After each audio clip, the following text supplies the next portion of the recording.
¿Cuál es el objetivo de este acto de hoy? Pues básicamente presentar un libro, el libro de Destripando el Derecho, y para ello tenemos a Fernando Portillo, o más bien habría que decir que tenemos a Just the Zipper, porque en realidad el autor del libro, tal y como aparece aquí, es Just the Zipper, pero bueno, en realidad es Fernando. Fernando es magistrado del Juzgado de Primera Instancia de Instrucción número 3 de Melilla, es juez decano de Melilla, y a esa condición absolutamente meritoria une también una virtud, para mí una virtud innata, como es la de ser andaluz, como yo. Él es de Málaga, yo soy de Córdoba, y aparte de esa condición de magistrado, y yo creo que también denota un poco también el perfil del personaje, es presidente de una asociación judicial que se llama Foro Judicial Independiente. Es una asociación judicial que persigue la mejora de las condiciones profesionales de todos los integrantes del sistema judicial, pero también persigue como fin primordial, y así figura en toda su publicidad, en toda su difusión, igual que nosotros, la defensa del Estado de Derecho, y tiene una particularidad que yo creo que es única, si no me equivoco, y que en mi opinión es absolutamente loable, y es que es la única asociación judicial que no avala ningún vocal del Consejo General del Poder Judicial y que incluso recomienda a sus asociados que no avalen a ningún miembro, a ningún vocal del Consejo General del Poder Judicial. Al margen de esta labor como juez, como magistrado y como presidente de esta asociación judicial, Fernando es también conocido como Just the Zipper a nivel de Twitter, de esa conocida red social, Twitter o X, como queramos llamarla ahora mismo, y reúne ni más ni menos que 95.000 seguidores. Algo que en esta red evidentemente es un número bastante importante. A través de esta red social, Fernando lleva ya varios años efectuando una labor divulgativa muy encomiable y valiente, porque no rehúye nunca ningún tema polémico, creedme, afronta cualquier tipo de tema, por polémico y escabroso que sea, y aparte lo hace con esa vocación y esa labor divulgativa que yo creo que es absolutamente necesaria. Y dentro de esa labor divulgativa es por lo que ha escrito este libro, Destripando el Derecho, un libro que desde luego es absolutamente recomendable. Yo me lo he leído en profundidad, por completo, y creedme que estas banderitas que veis aquí no son sino una muestra de cuestiones de interés. Yo tengo esa insana costumbre de cuando leo un libro ir marcando siempre que veo algo que luego quiero rememorar, quiero recordar o quiero citar. Y como podéis ver, el libro tiene sustancia, ¿no? Por tanto, el libro en sí mismo tiene ya ese valor idiosincrático de valer y merecer su adquisición, pero además se une a ello una circunstancia que incluso fomenta aún más el impulso a adquirir este libro, y es que gracias a la gran generosidad de Fernando, todos los beneficios asociados a la venta de este libro van a ir destinados a una causa más que loable, porque van a ir destinados a dotar de fondos a Fundela, que es la Fundación para el Fomento de la Investigación de la Esclerosis Lateral Amotrófica. Con lo cual, si ya el libro en sí mismo tenía ya motivos más que suficientes para ser acreedor de su adquisición, yo creo que este añadido, fruto de la generosidad de Fernando, lo hace aún más merecedor de que se adquiera y que se compre. Empezando por el principio de los principios, Fernando, esto de Just the Zipper, ya sé que es un alias, son muchos los jueces que en el ámbito de Twitter acuden a un alias, mi conocido amigo Luis San con Magistrator, Lady Crops, tú con Just the Zipper. Aparte de ese contenido o esa protección o ese intento de anonimato, que luego al final ya se ve que resulta siempre infructuoso, pero al margen de esa vocación de anonimato, realmente esto de Just the Zipper, ¿esto qué es lo que es? Este nombre, ¿de dónde viene? Sí, bueno, ¿a qué se debe? Buenas tardes a todos, muchas gracias por su asistencia, gracias Ignacio por esa amable y exagerada intervención inicial. Sí, tiene una explicación. La intención primera por la cual accedí a Twitter fue, desde mi privilegiada situación de dentro del sistema, poder denunciar los fallos que hay dentro del sistema, sobre todo de falta de medios y de exceso tal vez de politización, ¿no?, de determinados momentos de la justicia. Y bueno, me parecía necesario dar a conocer esta cuestión. Era un poco sacar a la luz lo que podríamos decir las vísceras del sistema. Por eso escogí lo de Just the Zipper. En principio era Just the Ripper. Fonéticamente suena a Jack the Ripper, que Jack el Destripador. Sí. Esa es un poco la alusión directa que yo quería hacer. De hecho, el avatar que utilizo en Twitter es de uno de los sospechosos de ser Jack el Destripador. Y inicialmente, ahora no porque tengo la portada del libro, pero tenía ahí una imagen del Londres de 1888. Lo que ocurre, después me acobardé. Después dije que me parecía muy fuerte nacer a la red social de Twitter, con la fama que tenía y sigue teniendo Twitter, con una alusión tan directa a lo que no deja de ser un asesino en serie, aunque esté romantizado. Porque bueno, con el paso de los años y demás, pues está muy romantizado, pero bueno, me pareció. Entonces cambié la R de Ripper por la Z de Zipper, que también hacía esa alusión a abrir y exponer a la luz, ¿no?, pues la miseria de dentro. Luego me vi un poco empujado a hacer otras cosas que no eran inicialmente, como tratar de explicar sentencias polémicas a los ciudadanos, puesto que la visión que de ella andaban los medios, los políticos, pues era interesada y de luego distorsionada. O bien, pues tratar de explicar conceptos básicos del día a día de derecho que salían a colación por noticias que iban surgiendo y bueno, y un fin pedagógico que fue más allá bueno, eso de airear las entrañas de nuestro trabajo. ¿Y por qué te da por escribir este libro? O sea, ¿qué finalidad perseguías al escribir este libro? Bueno, creo que a lo mejor es un poco el final casi, o uno de los pasos más que daba en Twitter. Yo siempre he tenido una vocación, me tengo que reconocer, pedagógica, de tratar siempre de explicar en mi entorno cercano a familia y amigos pues lo que hacemos, nuestro trabajo, porque somos, hay que reconocer, unos grandes desconocidos en cómo operamos. Después he ido a muchos institutos a explicar también a niños de 14 y 15 años pues todo esto, nuestro trabajo. Lo siguiente fue Twitter, luego el blog, después pues el libro parece que era el paso que quería dar. Tengo que decir que lo tenía en mente de hace mucho tiempo. Del año 2019 al menos ya escribí unas 20, 30 páginas, pero luego la vida te va atropellando y como no era una obligación, era algo que hacía en mi tiempo libre y no tenía tiempo libre, pues ahí fue aparcándose hasta que amablemente pues la editorial La Esfera de los Libros pues se puso en contacto conmigo. Oye, nos gusta cómo escribes en Twitter, querríamos a ver si querrías escribir algo así divulgativo como haces, y dije, oye, pues ya lo he empezado, aunque lo parqué hace mucho y bueno, pues le gustó lo que les envié. Ya me pusieron un plazo y ya cuando te ponen plazo pues ya se convierte en una obligación y al final pues sale. Yo tengo que confesarte una cosa, ¿eh? Yo tengo que confesarte que tú haces una afirmación al principio de tu libro, en la página 17 para ser concreto, con la que yo no puedo estar en más absoluto, tajante, radical y frontal desacuerdo. Absolutamente en desacuerdo. Si es solo una. Eso es así. Bueno, hay varios. Pero esta yo creo que es la fundamental. Y es cuando dices, si sabes de derecho y de jueces, deja este libro inmediatamente. Que va. Al revés. Si sabes de derecho y de jueces, no dejes este libro para nada. Para nada. Porque es todo lo contrario, porque te sirve a mí un poco incluso como ejercicio de humildad para cualquier jurista. Yo soy abogado, me dedico al ejercicio de la abogacía y te das cuenta, como es perfectamente posible escribir lo nuestro, con un lenguaje absolutamente asimilable, absolutamente claro y absolutamente diáfano, con lo cual realmente no le hagan caso al autor en este tema concreto, porque este libro es para juristas, para no juristas y para medio pensionistas. Es decir, tiene un lenguaje absolutamente accesible. Incluso cuando toca temas jurídicos o términos jurídicos un tanto complicados, como puede ser la figura del ensañamiento, lo hace con un lenguaje que es absolutamente asequible. Por tanto, créanme, este libro es para cualquier mamífero o bípedo implume. Y de hecho, se pueden extractar, más allá de que tiene un montón de sustancia el libro, hay, si me permites, algunas perlas que yo no me resisto a reproducir, a título únicamente eso, de pequeñas perlas. Cuando dice, cuando un ciudadano va a un juez buscando justicia, no encuentra justicia, lo que encuentra es la aplicación de la ley. Algo que realmente es lo que nos dedicamos a la abogacía, nos gustaría que nuestros clientes llevaran grabados a sangre y fuego. Es decir, oye, que no vas a buscar justicia, tú vas a buscar lo que está haciendo el juez, que es aplicar la ley. Otra perla que me ha encantado es, si la gente no confía en la imparcialidad de sus instituciones, el sistema se quiebra. Yo creo que esto es algo de mucha actualidad. Y otra que yo creo que la voy incluso a enmarcar, porque además enlaza mucho con algunas de las inquietudes que tenemos en la Fundación y Derecho. Los políticos pueden hacer todo este tipo de tropelías porque al ciudadano la justicia le interesa lo justo.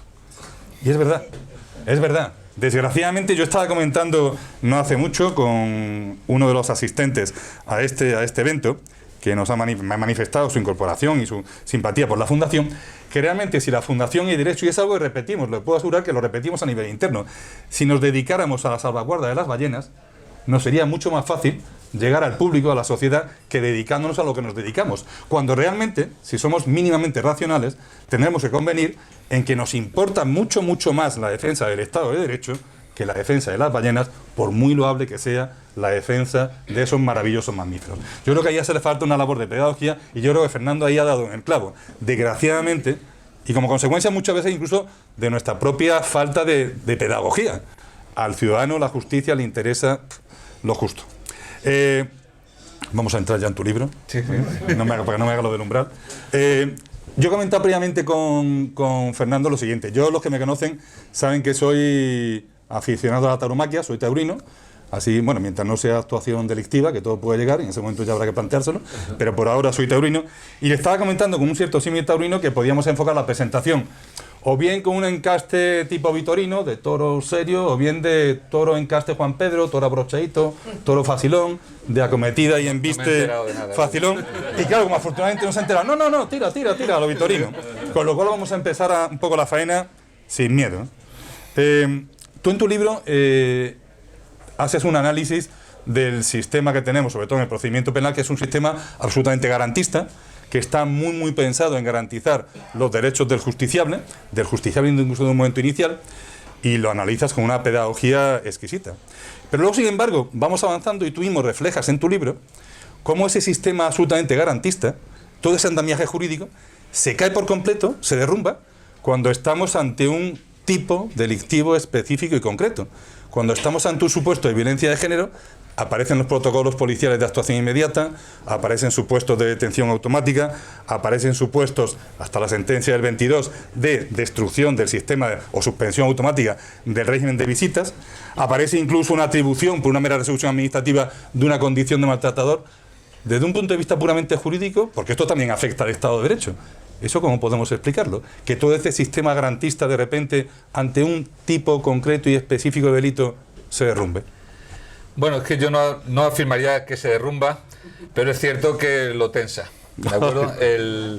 Pero no por nada, sino porque la sensibilidad que tenemos todos con esta materia a nivel oficial, bueno, pues efectivamente los recursos que se están volcando en esta cuestión, el hecho de que sean noticias, si hablo de los temas de violencia de género en el libro, es simplemente porque interesan a la generalidad de la ciudadanía, porque están constantemente en boca de los medios y obligan a hacer algunas aclaraciones.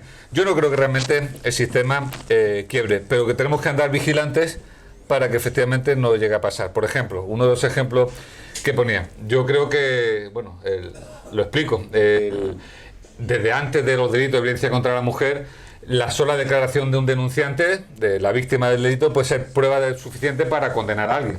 Esto está así desde hace muchísimo tiempo, porque el Tribunal Supremo entendió que había determinados delitos que se producían en el ámbito más privado, que si no fuese por la única prueba que se tiene, que es la declaración de la víctima, no podría procederse. Pero claro, el propio Tribunal Supremo exigió una serie de requisitos muy claros que debían de darse para que efectivamente la sola declaración de una víctima fuera suficiente para poder condenar a alguien. Lo que a lo mejor se observa, o yo he observado en algunas sentencias más modernas, es cierta relajación en la exigencia de estos requisitos. En plan de, bueno, tenemos dos requisitos, el tercero no lo tenemos, pero si podemos explicar por qué no lo tenemos, ya lo damos por cubierto. Eso no pasa absolutamente en todos los juzgados ni en todos los tribunales, pero sí que de vez en cuando nos desayunamos con algunas sentencias que de alguna forma parece rebajar. Es contra esto, contra lo que tenemos que estar vigilantes, puesto que flaco favor, creo yo, hacemos a algo tan importante como es la violencia contra la mujer, la violencia de género, si efectivamente empezamos a forzar o tirar del sistema, porque lo que vamos a es a ganar enemigos en una lucha que en principio creo que es común a todo y con la que todos efectivamente estamos de acuerdo. Dentro de ese procedimiento penal, tú destacas la gran importancia que tiene la separación en las dos fases de instrucción y de juicio. A veces, según me decía un corrector del libro, demasiado lo explico. Pero... No. Yo creo que cuando hay ideas que conviene que se asienten, no importa reiterarlas y repetirlas. O sea, que eso, yo creo que eso es positivo. Pero dentro de esa dualidad o esa dicotomía entre la fase de instrucción y la fase de juicio, últimamente estamos oyendo una iniciativa que pretende que la instrucción se residencie exclusivamente en el fiscal, que sea únicamente el Ministerio Público el que protagonice esa fase de instrucción. ¿Tú cómo lo ves? ¿Eres partidario de esa circunstancia? ¿Crees que debe mantenerse ese protagonismo, esa intervención por parte del juez y no residenciarlo exclusivamente en el fiscal?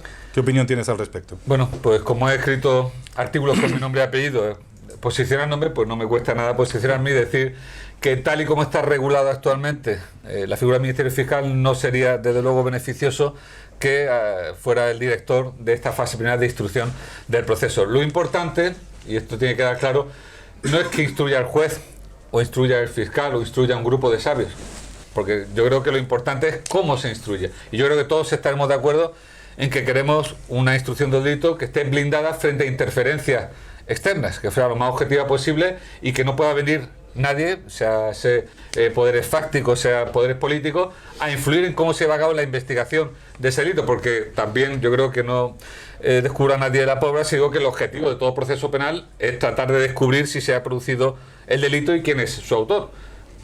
Sobran las injerencias en este afán de alcanzar a ver si hay delito y si hay autor. Claro, ¿qué ocurre? Que ahora mismo los jueces estamos blindados frente a esas posibles injerencias. Nosotros, nuestro sistema de organización impide que tengamos un jefe, un superior jerárquico.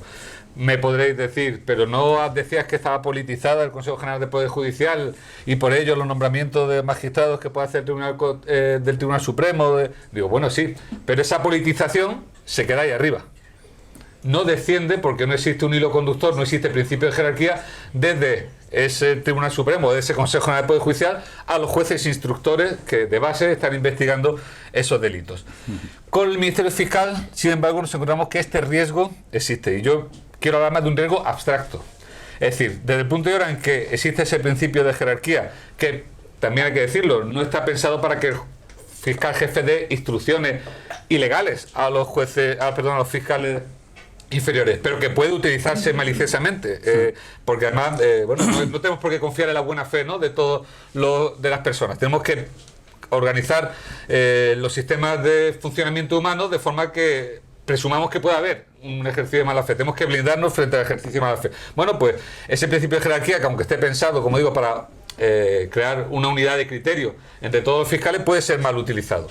Y teniendo en cuenta que el fiscal jefe de todos los fiscales depende directamente o es nombrado directamente por el gobierno, pues claro, sí que se crea un hilo conductor por esa jerarquía mal utilizada que puede hacer llegar las instrucciones desde arriba al fiscal instructor de abajo. Existe manera de que eso no pasase, ¿de acuerdo? Porque se puede, prohibir, por ejemplo, las instrucciones verbales. Se puede potenciar la posibilidad de que el fiscal denuncie al fiscal que mal utilice esa jerarquía, pero claro, cuando se habla de dar la instrucción al Ministerio Fiscal, no se habla paralelamente de reformar el Estatuto Orgánico del Ministerio Fiscal en este sentido, porque ese debate no lo hay. Parece que hay que darle la instrucción al Ministerio Fiscal tal y como está diseñado el Ministerio Fiscal actualmente, y tal y como está diseñado el Ministerio Fiscal actualmente, con ese principio de jerarquía y esa falta de contrapesos. A ver, intento resumir mucho pero las condiciones profesionales de un juez no dependen de ningún superior jerárquico. Es decir, yo voy a cobrar lo mismo a final de mes, voy a hacer el mismo tipo de trabajo porque estoy en el juzgado en el que estoy y en principio nadie puede decirme cuándo puedo coger mis vacaciones o no. Yo me cojo mis días cuando considero oportuno. Los fiscales sí dependen de un jefe para ese tipo de condiciones laborales. ¿Qué tipo de trabajo va a desarrollar la fiscalía? Depender de la distribución de trabajo que haga el fiscal jefe. Quien se tome las vacaciones antes o después también va a depender de ese. Entonces, claro, si tenemos un fiscal jefe que abusa de su condición de fiscal dando instrucciones que no debería porque a su vez las recibe de su superior, y a su vez tus condiciones de trabajo, de satisfacción diaria con lo que hace, van a depender de estar a bien o no con ese jefe, claro, el riesgo existe. Como digo, es un riesgo abstracto. No digo que los fiscales, por supuesto, son profesionales que tienen tanta formación o más que nosotros, hacen la misma oposición y además muchas veces por su especialización conocen mejor cómo se instruye un determinado delito, porque al contrario que el juez que instruye de todo, pues los fiscales se especializan, o sea que incluso, y además ellos pueden reunir 2 o 3 fiscales para llevar un mismo caso, es decir, que hay ciertas ventajas, ¿no?, para que fuese así. Es un problema de riesgo, no es un problema de que se esté produciendo o que se pueda producir, pero además incluso de riesgo percibido. Pongo un ejemplo en el libro y es el tema de el fiscal que llevó el caso de la infanta cuando fue sentada en el banquillo de los acusados, fue procesada y finalmente absuelta, ¿vale?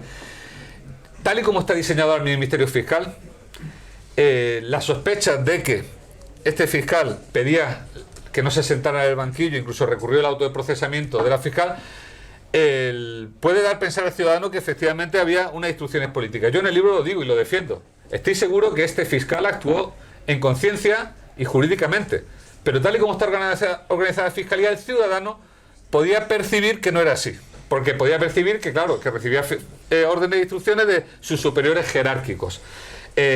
Aunque eso no sea así, aunque este fiscal haya actuado conforme criterios puramente jurídicos, y de hecho al final le dieron la razón, quiero decir, al final fue absuelto, el debate jurídico ganó el fiscal, pero claro, el hecho de que la ciudadanía pueda percibir que no obedece a criterios jurídicos sino a criterios políticos ya es malo, porque ya hace desconfiar al ciudadano de una de sus instituciones fundamentales, que es el Ministerio Fiscal, y eso, como digo también en el libro, pues es terreno abonado a los populismos y a la degradación del sistema democrático que tal y como conocemos.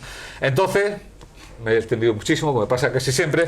Mi opinión es que tal y como está ahora mismo diseñado el Ministerio Fiscal, no sería beneficioso pasar a instrucción. No pasaría nada con el 99% de los casos que se instruyen en los juzgados de tribunales, pero hay un 1% de asuntos que son más sensibles por su repercusión mediática o por su importancia política o económica, donde efectivamente estas sospechas, estas meras sospechas, ya serían negativas. ¿Me he mojado lo suficiente? Sí, absolutamente. Yo creo simplemente, y esto es una opinión evidentemente absolutamente personal, que introduzco como morcilla, yo creo que a esa percepción del ciudadano, desde luego, no ayudó determinadas declaraciones como aquellas de quién depende de la Fiscalía, pues eso, no ayudaron especialmente. Claro, porque estamos aquí, sobre todo compañeros fiscales, luchando y peleando por defender su independencia orgánica. Claro. Decir, bueno, sí, al fiscal lo nombra fiscal jefe del gobierno, pero no recibimos instrucciones, y va a llegar el presidente del gobierno y dice eso, claro, eso... Sí, no ayuda. Cualquier pedagogía se la cargó. Sí.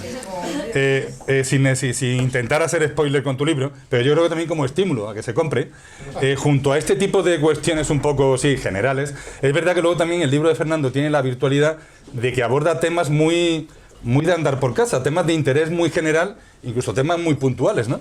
Y por eso, aun sin querer hacer spoiler, pero insisto, como acicate para que la gente también vea algún tema concreto que le pueda afectar en su vida cotidiana. Sé que te lo han preguntado muchas veces, sé que lo has explicado muchas veces, pero yo creo que no importa, hay una causa loable por medio. ¿Es legal grabar a la policía?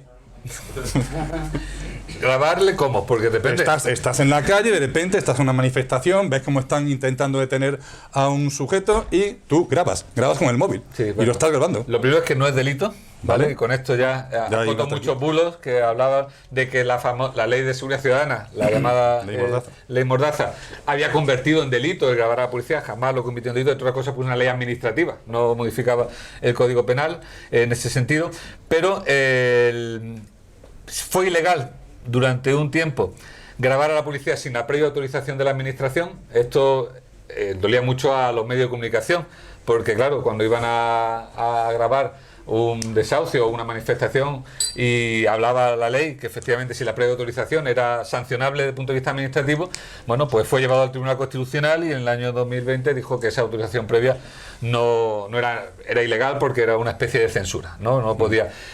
Por tanto, en principio, siempre que el agente de policía esté en ejercicio de sus funciones de un espacio público y el asunto tenga relevancia pública, se le puede, sin duda alguna, grabar. También dice el Tribunal Constitucional en esta sentencia, siempre y cuando, porque bueno, lo dice la ley, que ley de seguridad ciudadana, siempre y cuando eso no ponga en peligro pues su intimidad, su vida privada y familiar y demás.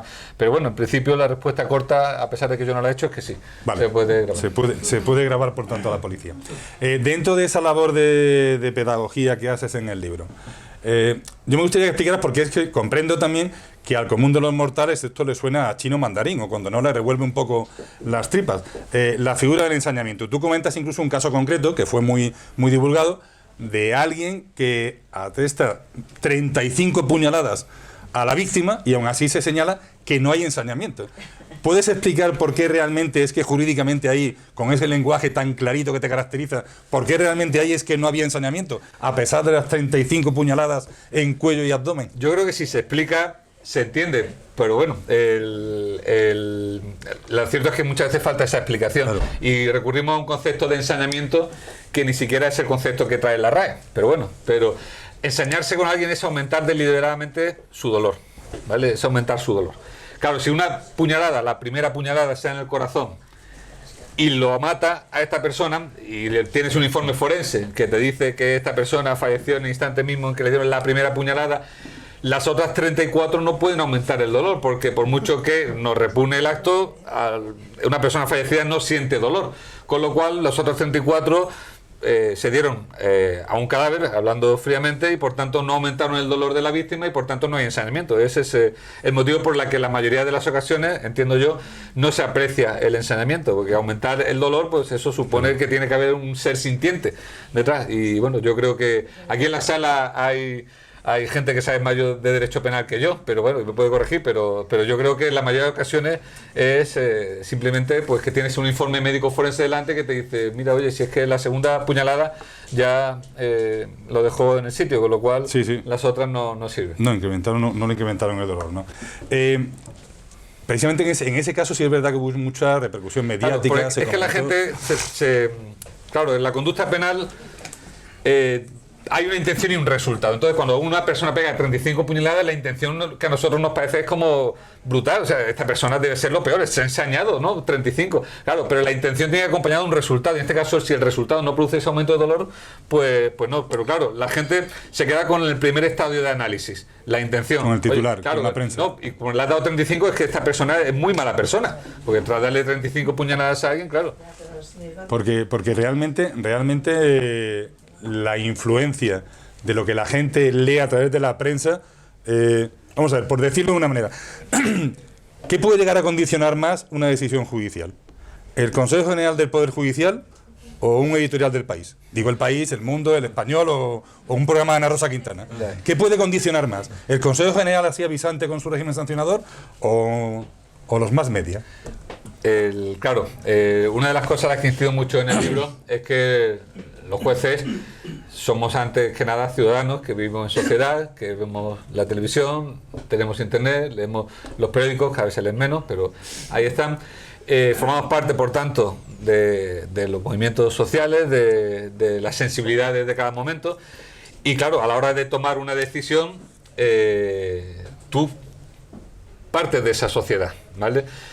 Claro, el Consejo General del Poder Judicial no nos influencia en nada, realmente. O sea, está ese régimen sancionador ahí, pero bueno, la verdad es que nunca se mete en las decisiones que tomamos el Consejo porque no puede, es un órgano administrativo y no puede corregir la decisión que toma el Poder Judicial. Pero es cierto que lo mediático no que sea un asunto sí puede llegar a influir a un juez a la hora de tomar una decisión. Pero nosotros somos profesionales de la imparcialidad, es decir, nos dedicamos a esto.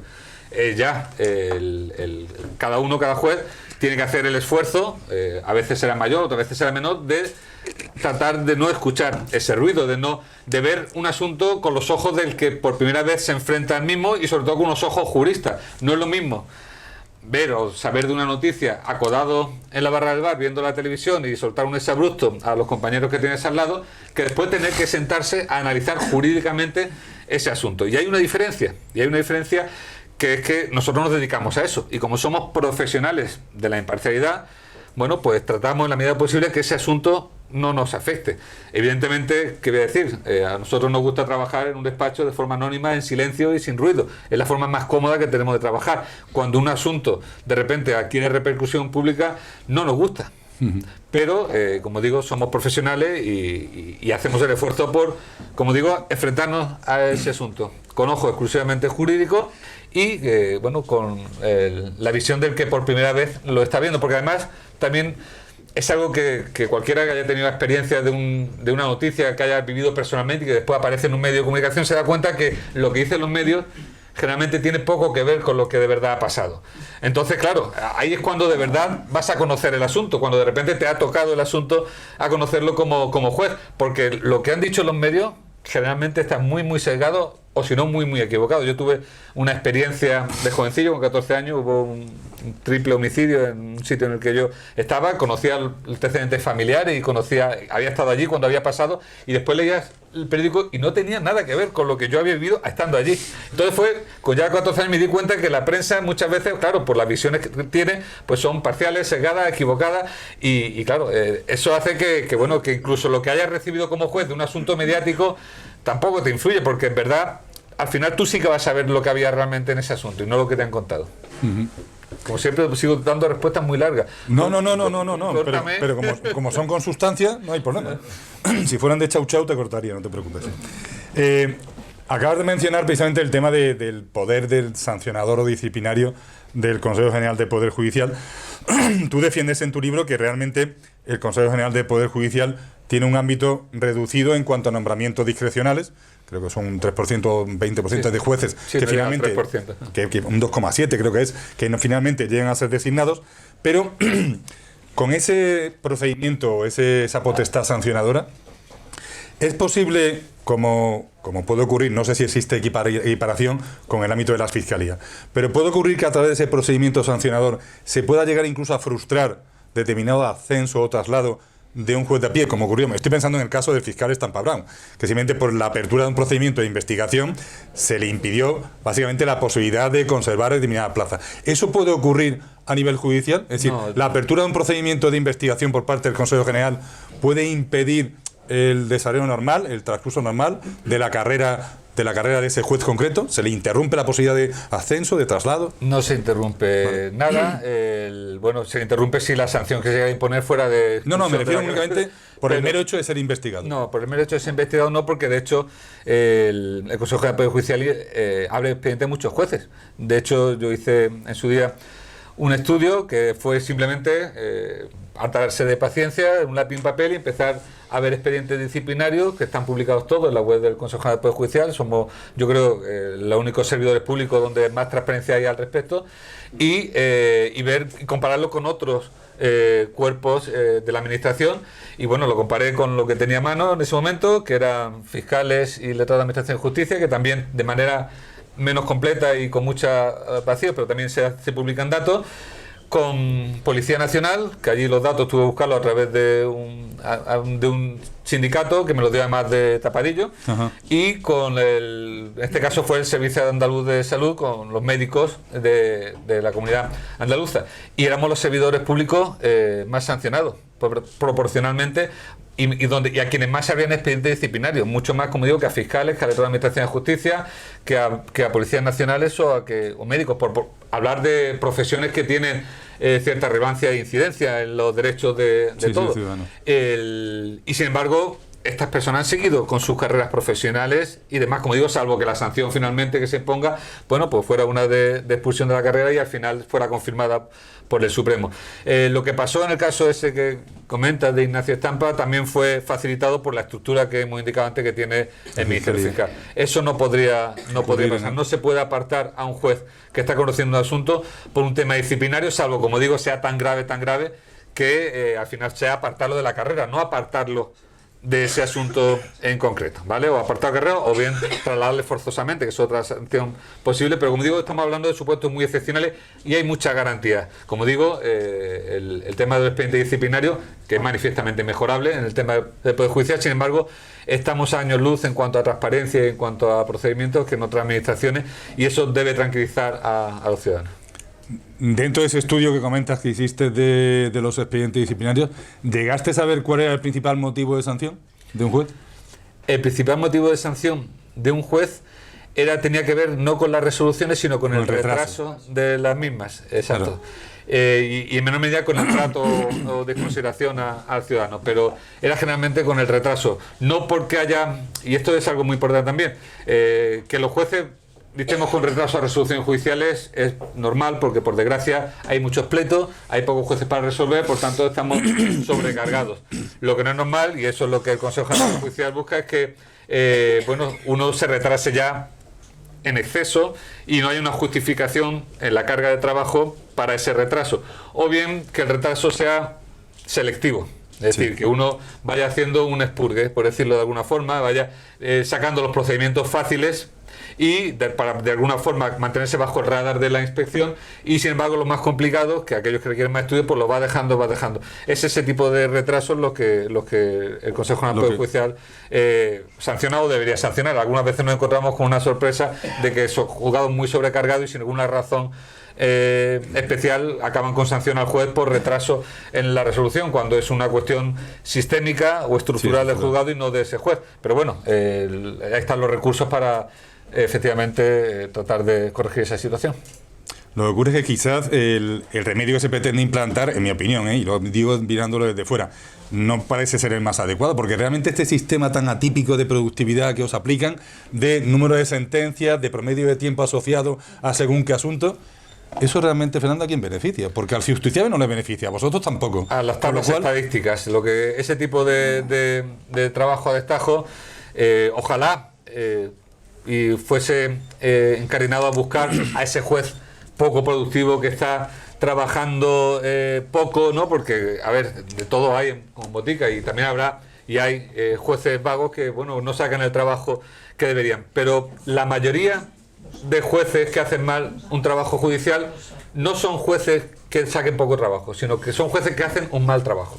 Es decir, son jueces que no dedican lo mínimo, normalmente ya no podemos dedicarle el tiempo que querríamos la mayoría de nosotros a los asuntos, porque, como digo, estamos sobrecargados, pero ni siquiera le dedican el mínimo a estudiar asuntos, a dar lectura a los escritos que se han traído. Ese juez que hace ese mal trabajo judicial, ese está por debajo del radar, porque el servicio de inspección no suele detectarlo, porque hace de números, hace lo que tiene que hacer para que efectivamente no, y sin embargo no está haciendo un buen trabajo. Ese sistema productivista que busca que se les pague un poco más a los jueces que hacen más sentencias, no va a cambiar a ese juez. Si ese juez hacía 100 para estar bajo el radar de la inspección, ahora 120 para cobrar la productividad, pero sigue siendo un mal juez. Entonces no soluciona el principal problema de mala praxis que pueda haber o que hay dentro de la carrera judicial. Lo que se trata de garantizar con el sistema es la estadística, es decir, que donde antes sacaban 100 sentencias, pues saquen 200 sentencias. Como digo, independientemente de cómo sea. Da igual, pero si eso da igual. Si yo tiro mañana los asuntos al aire, hago así, cojo y los que haya cogido, es que eso al Consejo General les da igual. Lo importante es que saquen números. Y entonces lo que intenta incentivar es esa productividad, que lo que va reñido es con la calidad. Claro. Porque al final, como digo, los que están haciendo un trabajo de mala calidad siguen haciendo lo malo, aunque le hayan puesto un sistema productivista. Los que se estaban resistiendo, los que estábamos resistiendo, pues al final nos están empujando a formar parte de ese sistema, porque claro, ahora mismo la productividad de los jueces es muy poca, pero en verdad el sistema está diseñado para que sea al menos una nómina. Y claro, renunciar a una nómina más al año claro, es importante. Entonces, claro, al final el sistema va a empujar a un descendimiento, a una reducción de la calidad y lo que pasa es que eso tampoco va a ser perceptible, salvo por el ciudadano que lo esté sufriendo, porque tampoco habrá una estadística de calidad, porque bueno, tampoco es posible hacerla, con lo cual yo creo que este sistema bueno, a la larga va a llevar a este tema. Hablabas antes también de la percepción que tiene en muchas ocasiones el ciudadano de una cierta politización del estamento judicial, ¿no? ¿Y no crees que a ello en parte llegan a contribuir algunos jueces? No solamente participando de ese sistema. Ya comentas que evidentemente pues hay jueces que participan de eso, se suman a eso, pero claro, luego intentamos desmontar esa supuesta politización, o más que esa supuesta politización, los efectos de la misma, diciendo que al final el juez decide con su libre albedrío, no está condicionado. Pero claro, luego el ciudadano se encuentra con sentencias como la que tú citas, del caso de los ERE, en la que 3 magistrados que votan a favor de la condena son 3 magistrados propuestos en su momento por el Partido Popular. Y las otras 2 magistradas que votan en contra son 2 magistradas a propuesta del partido interesado, que era el Partido Socialista. Es complicado para el ciudadano no identificar eso con que al final el resultado, independientemente de que el voto particular no tiene validez jurídica, sí, pero es complicado para el ciudadano no percibir que la politización se traslada a algo más allá que el mero nombramiento. Sentencia, mismo supuesto. Hombre, que haya disparidad de criterio es más que incluso loable. Que esa disparidad de criterios se establezca por bloques, complicado, Fernando. Para sí, el ciudadano, no, desde luego, esa sentencia en concreto además es un ejemplo muy válido de que efectivamente se transmite a la opinión pública, a la ciudadanía en general, que los jueces nombrados por bloques ideológicos van a responder a ese nombramiento con resoluciones que responden a razones ideológicas y no jurídicas. Es triste que eso pase. Es decir, que yo creo que la inmensa mayoría de las veces no ocurre así, por mucho que de los medios muchas veces se quiera vender así, pero es cierto que el sistema es lo que pretende. Es que no nos engañemos, cuando desde el poder político se tiene tanto interés en controlar el Consejo General del Poder Judicial, es porque el Consejo del Poder Judicial nombra a los más importantes jueces de este país. Y el propósito de ello es precisamente que se refleje esa ideología. Es decir, es un sistema que lo que busca son malos jueces. No digo que lo haya conseguido, pero lo que está buscando este sistema, eso es claro, lo revisten. No, hombre, no. El Parlamento, es decir, los partidos políticos tenemos que intervenir en el nombramiento del Consejo General del Poder Judicial de manera plena, porque en el Parlamento reside la democracia, en fin. Lo revisten de un lenguaje que parece, bueno, totalmente normal y deseable, ¿no?, que se produzca, ¿no?, que democracias... Sí, pero ahí perdona, me vas a dejar que te interrumpa, porque hay otra frase de tu libro que yo creo que es perla. Es verdad que requiere algo de explicación, pero es perla, porque dice: el poder judicial no es un poder representativo, es un poder técnico. Me gustaría que desarrollaros un poco esta idea, porque enlaza con eso de la supuesta deslegitimación de los jueces si no vienen nombrados por los representantes de la soberanía popular parlamentaria, y es que estamos hablando de otra cosa. No, claro, la separación de poderes significa que cada poder se dedica a un ámbito, y justo el poder judicial, su legitimación no le viene de que le hayan votado, y cada vez más parece que la única democracia que se quiera vender como tal es aquella que viene de las urnas, como si que es atroz, que es decir, cada 4 años vamos a tener una dictadura. O sea, porque si yo puedo cada 4 años votar a alguien y ese al que voto puede hacer lo que quiera, incluso poner y quitar jueces, pues evidentemente no tenemos democracia, aunque se le diga así. Es muy triste, pero es verdad que cada vez se está vendiendo más ese concepto equivocado de lo que es una democracia, no que es ir a votar cada 4 años y ya está, sin tener en cuenta que toda democracia requiere de un sistema de contrapeso y de controles mutuos para evitar el abuso de poder, que al final lo que nadie quiere. En el tema de que hablábamos claro, cuando los partidos políticos quieren, nombrando al Consejo General del Poder Judicial, mediar el nombramiento de los más altos cargos judiciales, no lo hacen por un sentido de la democracia, es porque ellos quieran, lo hacen porque quieren una justicia para ellos, específica. Ellos les gustaría que los jueces así nombrados fueran sensibles a sus problemas particulares o de partido político cuando tuvieran un problema en el Supremo, porque al final los asuntos más importantes para ellos acaban en el Supremo, ya sea directamente o por vía de recurso. Entonces, esa es la aspiración. Yo creo que no lo han conseguido, ¿vale? Y que están lejos de conseguirlo, pero su aspiración es esa conseguir que el sistema acabe llevando al Supremo a malos jueces que sí sean receptivos al modo en que han sido elegidos. Ajá. Eso es lo que pretenden. Claro, llevamos ya 25 años de sistema. Yo digo que no se ha producido, pero no sé cuánto tiempo voy a poder decirlo, porque claro, al final de abonar un terreno tanto, al final lo que crece es lo que crece. Enlazando con eso precisamente, te voy a leer unas declaraciones, no te voy a decir en principio el autor, aunque luego te lo anticipo, que son las siguientes. Son de ayer, no nos remontamos.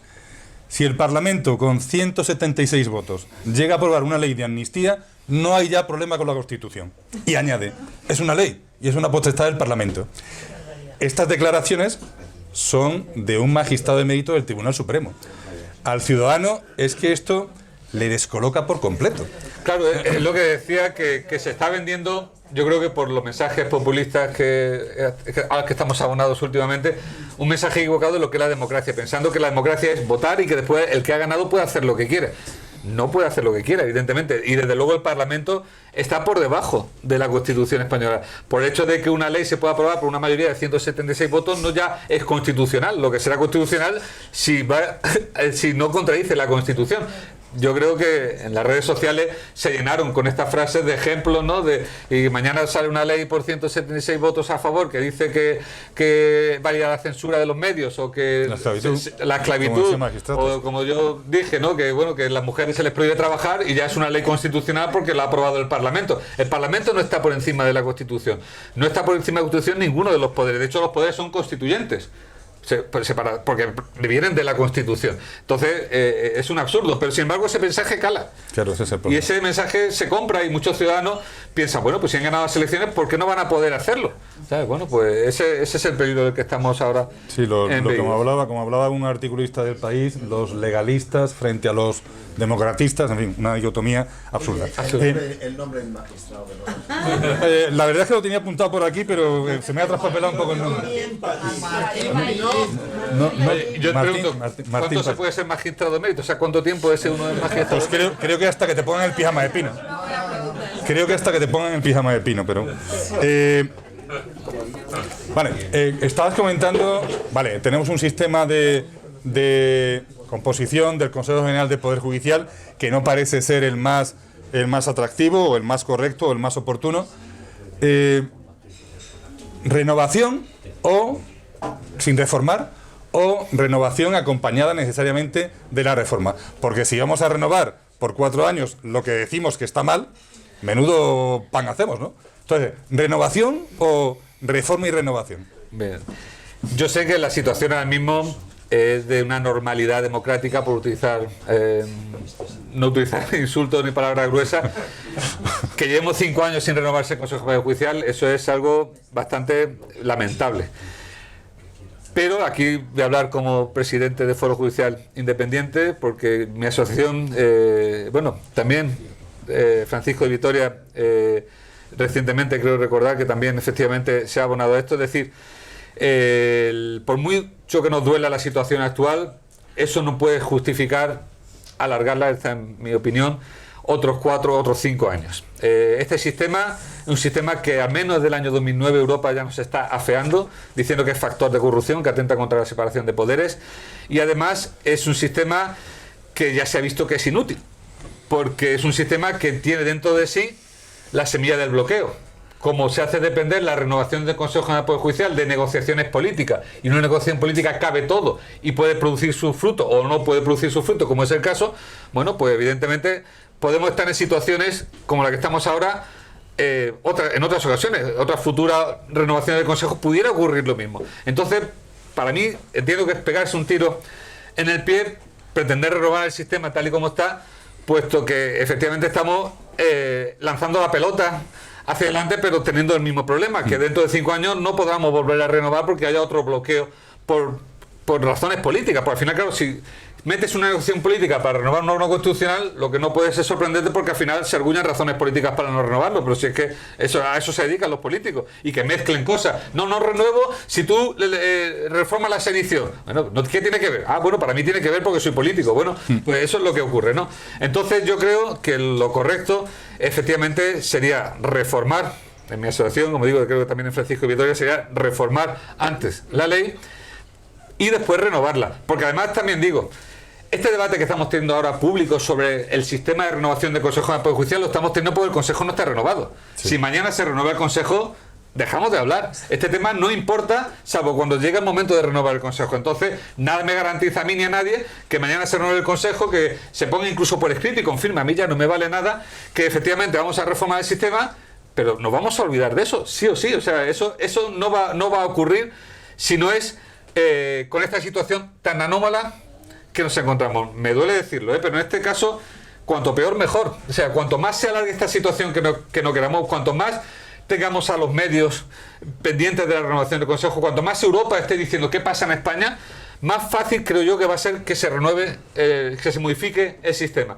Cuando todo el mundo ya esté contento porque por fin, que hace falta, que digo que hace falta, se renueve el Consejo del Poder Judicial, ya todo el mundo va a estar mirando otras cosas, no va a interesar, y como yo digo, aunque se haya puesto por escrito, yo es que ya no me fío. Queda bastante claro. Dentro también de este intento de evitar la politización de la justicia, tú, o más concretamente de la politización de los jueces como integrantes del sistema judicial, tú aludes a una circunstancia que es bastante llamativa, porque realmente cuando los partidos políticos quieren ponerse de acuerdo en lo que les conviene, se ponen de acuerdo inmediatamente. Y hace referencia a 2 reformas, 2007 y 2011, que realmente propiciaron no ya la puerta giratoria de los jueces en cuanto a la política, sino situaciones un tanto peculiares, ¿no? El hecho de que yo creo que el conjunto de la ciudadanía desconoce por completo. El hecho de que un juez se pueda estar dedicando a la política y mientras tanto tenga reserva de puesto, tenga la posibilidad de cómputo de efectos de antigüedad e incluso esté cobrando antigüedad durante esta trayectoria política y llega a situaciones tan, siendo generoso en el calificativo, esperpénticas, como que un político, magistrado, se reincorpora a la carrera judicial, ni más ni menos que en la Audiencia Nacional, tras más de 20 años sin poner una sentencia, esto no... Y eso realmente no hay... Por lo menos por parte ciudadana lo desconoce, y quizá lo desconoce porque a lo mejor por parte de la Asociación de Jueces tendríais que hacer un poco más de divulgación de esas circunstancias. Tú evidentemente no, porque lo reflejas en tu libro, pero ese tipo de circunstancias son de descrédito absoluto frente a la ciudadanía. Y eso que afortunadamente la ciudadanía es poco conocedora de las mismas, pero si eso se difunde... Si eso se conoce y se explica, la gente se lleva la mano a la cabeza, efectivamente. Claro. Pero es el sistema que tenemos, el que los partidos políticos efectivamente se pusieron muy de acuerdo en este tema, porque bueno, legislaron para su propio interés, no legislaron o para los intereses de los suyos y no para la ciudadanía. Yo estoy de acuerdo en que los jueces pasen a la política, porque yo creo que dentro de la carrera judicial pues hay personas muy válidas que pueden aportar mucho al desenvolvimiento político de nuestro país. Yo no imagino, por ejemplo, un Ministerio de Justicia sin jueces en el Ministerio. No deberíamos imaginar. No debería, no ocurrir. No. Pero claro, el problema no es la ida, el problema es la vuelta. Claro. Es cómo se vuelve a eso. Y si encima ese sistema lo estás privilegiando, porque claro, con esas condiciones que tú dices tan buenas, claro, pues no solo es que te pasas a política, es que encima no reciben ninguna carga por ello, son beneficios. Entonces, claro, eso es muy difícil de explicar. Dices que no hay protestas y que las acciones de jueces deberíamos decir. Yo recuerdo que con esa reforma del año 2015 sí, hubo un paro. Hubo paros sí. de 5 minutos en las sedes de los partidos judiciales. Yo recuerdo haber parado y recuerdo a otros compañeros. Pero eso que ocurre, que eso es noticia durante unas horas, un día como mucho, al día siguiente se ha olvidado. ¿Por qué? Porque al ciudadano no le importa.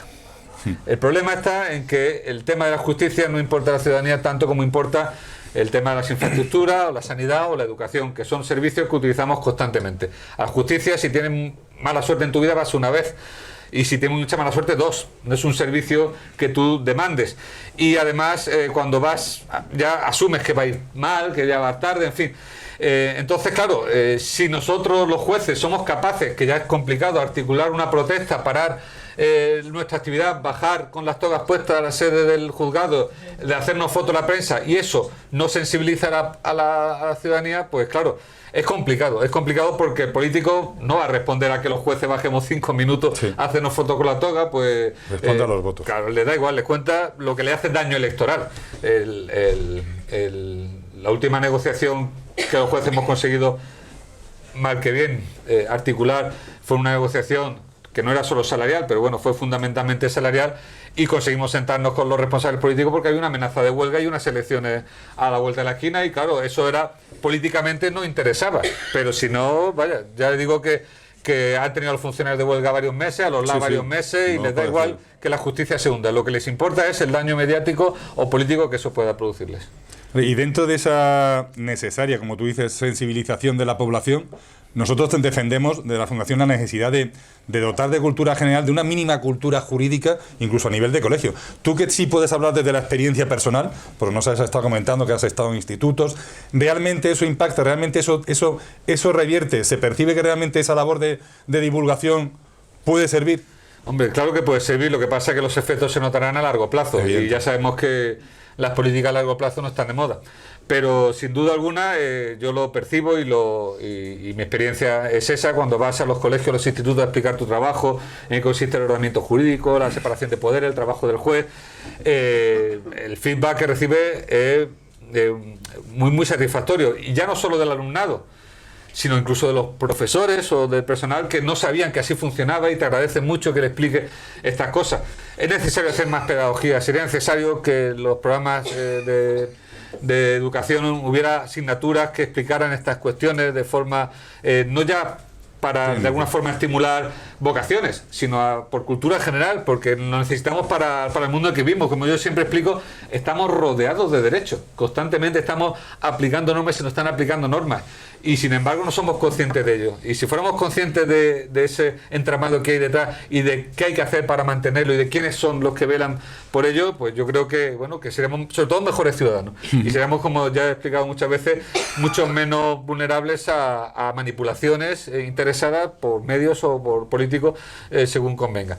Es necesario esa labor pedagógica, como digo, pues la hacemos yo con redes sociales, con libros, pero lo hacen otros muchos compañeros que están aquí. Es cierto que ahora la Fundación de Derecho me ha nominado a unos premios, pero lo recojo un poco como un reconocimiento a tantas personas como yo que sin apoyo oficial estamos tratando de cubrir un hueco que no hay en esa pedagogía. Ya nos gustaría, por ejemplo, cuando hay una sentencia polémica, hubiera alguien del Consejo General del Poder Judicial que de forma accesible y llana pues contase las cosas. Como no lo hay, pues aquellos que tenemos esa inquietud, que somos, como digo, unos cuantos, pues bajamos al barro a tratar de explicarla. Las propias secciones judiciales también se ven obligadas a cubrir ese hueco, pero sí que hace falta más pedagogía, pero no por nada, sino porque digo, es necesaria para que seamos un mejor país, vaya, en definitiva, para que seamos ciudadanos más informados y por tanto mejores garantes del sistema que tenemos. Bien, Fernando, pues como sabes, en nuestra fundación se caracteriza por el debate, la confrontación de ideas, así que yo creo que podríamos dar paso si alguien quiere hacer alguna pregunta, algún comentario.